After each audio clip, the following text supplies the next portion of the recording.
Welcome back, I'm Jack, and this is my Kingdom Hearts playthrough. So, shall we get a move on? We've got things to do. Sort of.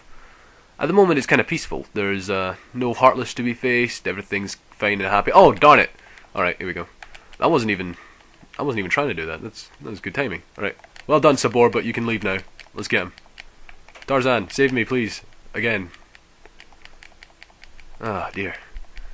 I was saying earlier, I quite liked, in the last video, I quite liked the fact that Sora was kind of vulnerable when he first fought Sabor. Shows he's still inexperienced, which is easy to forget, given how good a fighter he is. Alright, there's a little mini-game we can do around here, which I think we'll do. We'll just mess around. Since we haven't got people to fight, and we don't have to fight anyone at the moment, let's see. There's some research notes to be found. Now let's see. You get them by examining things like this. We got one, so recipe for either. Ice the ingredient and the clock. Light the stove, be careful.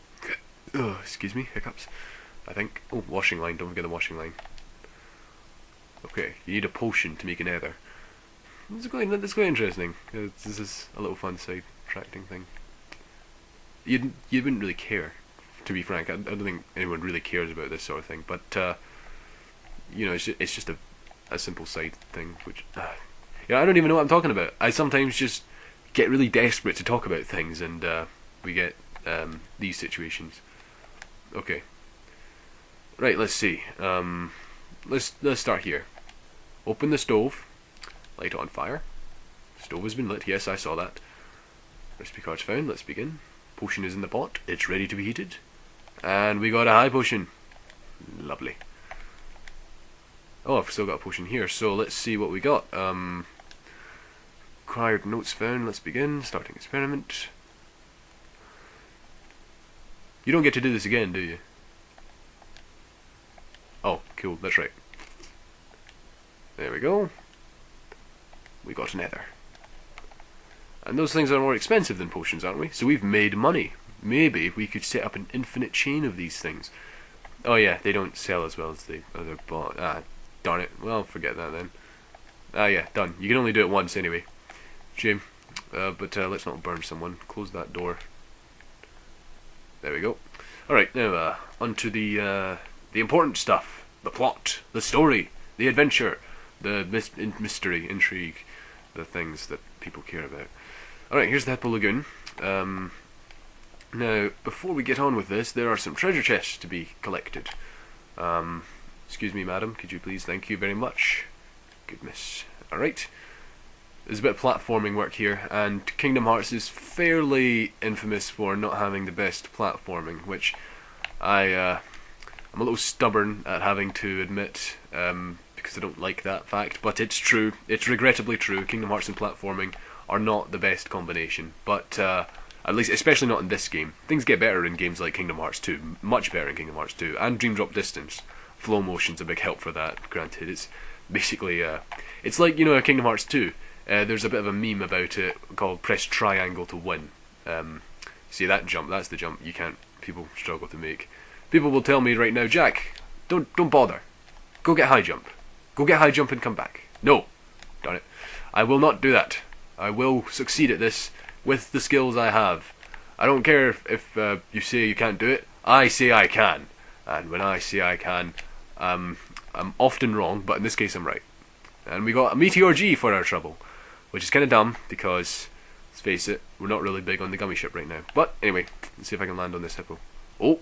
Whoa! Oh ho! Yeah, you can collect my autograph later. Okay, I'm sorry, I'm being a bit of a dweeb right now. What was I saying before? Something about something. I think it was important, but you know what? I'll do the rest of it later.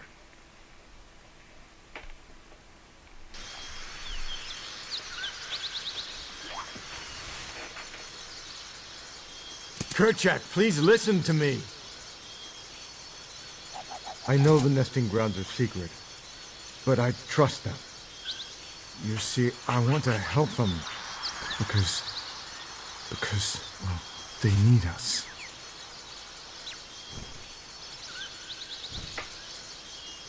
Oh, did you get that? No! Kerchak!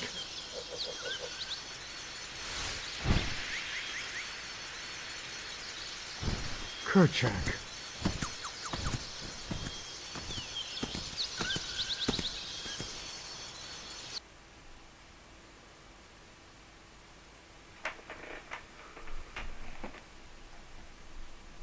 Is that Donald thinking that, or Sora?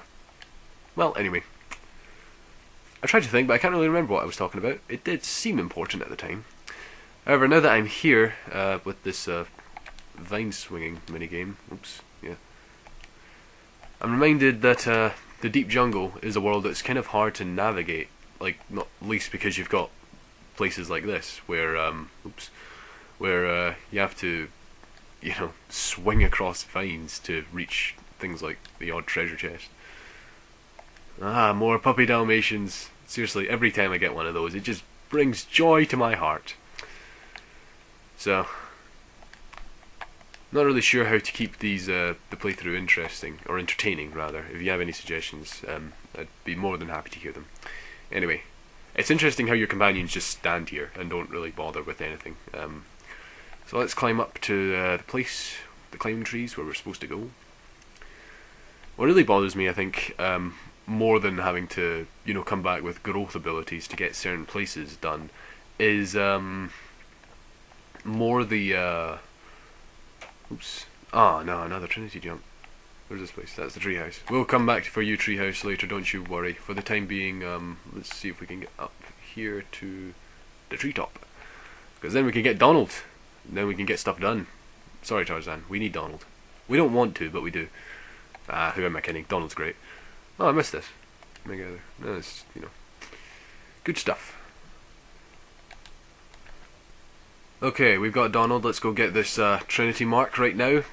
I never understood these flowers. The flower is wilted. I don't think there's any point in trying to strike them now, but later you can hit them with magic, and then they do stuff, but I'm not really sure what they do. Never understood them. Even now, even after playing this game 3 times already on the PS3, on the HD collection, I still don't understand those flowers. There are some things about Kingdom Hearts that evade even me. I keep trying to double back on my words, try to change what I'm saying. Anyway, cutscene time.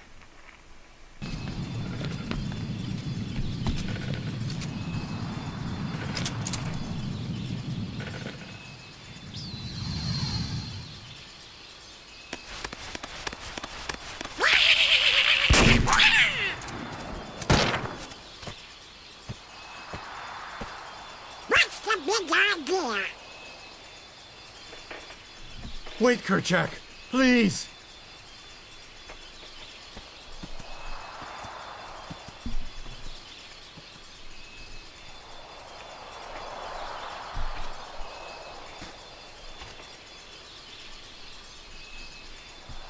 You don't understand. I was only trying to. A snake slithered by. You see, I saved that poor gorilla's life.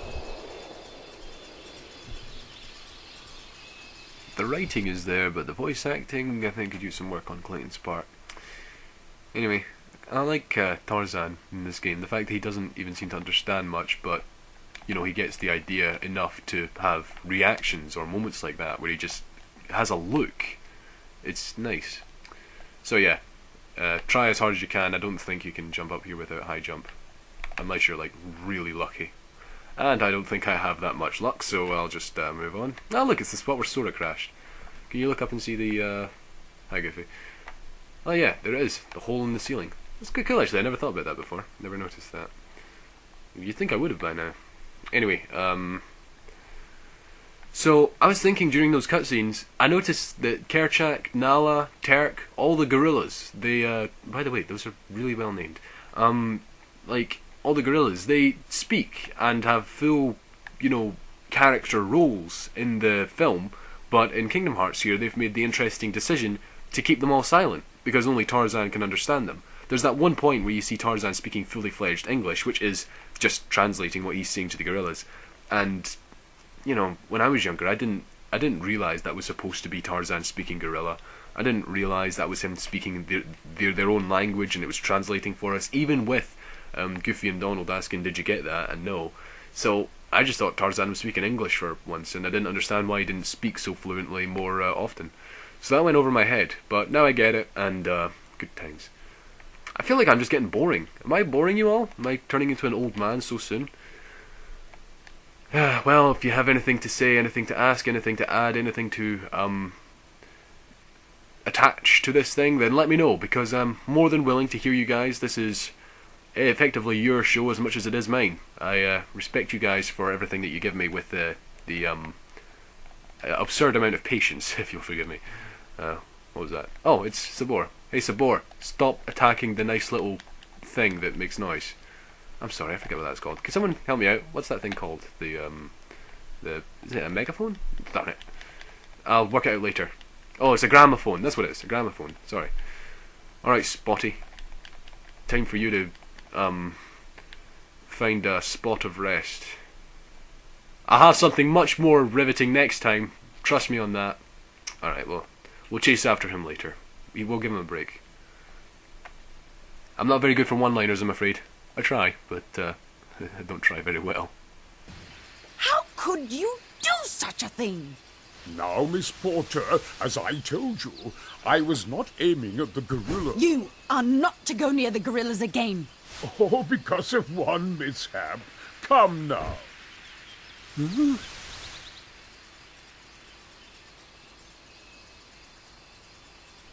This would be so much better if Donald and Goofy weren't looking the exact same way they always do. Just staring blandly forward. They don't even look remotely angry. What am I doing with these imbeciles? Blasted gorillas! I'll hunt down every last one of them! I'll track them down somehow. I'll stake my life on it.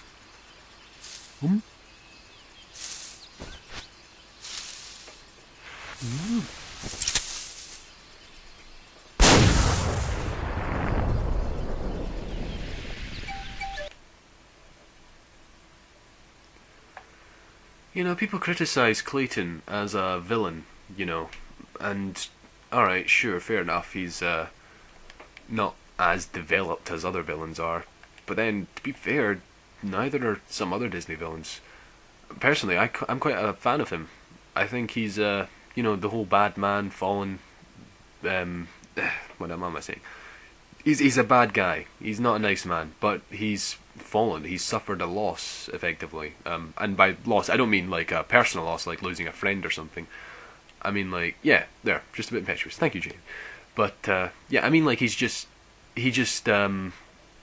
loses himself in his greed or his selfishness or his ambition or, well, just his own darkness. You know, Kingdom Hearts puts it quite well, really. He more in Kingdom Hearts than his own film. It makes it clear he's not really evil. He's just a bad guy who goes too far and gets consumed by his own, well, yeah, again, darkness.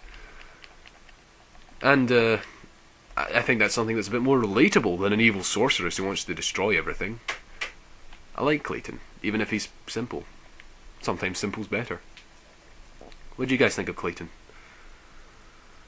Oh well. As you saw, the Heartless are here. We now have people to fight in this world.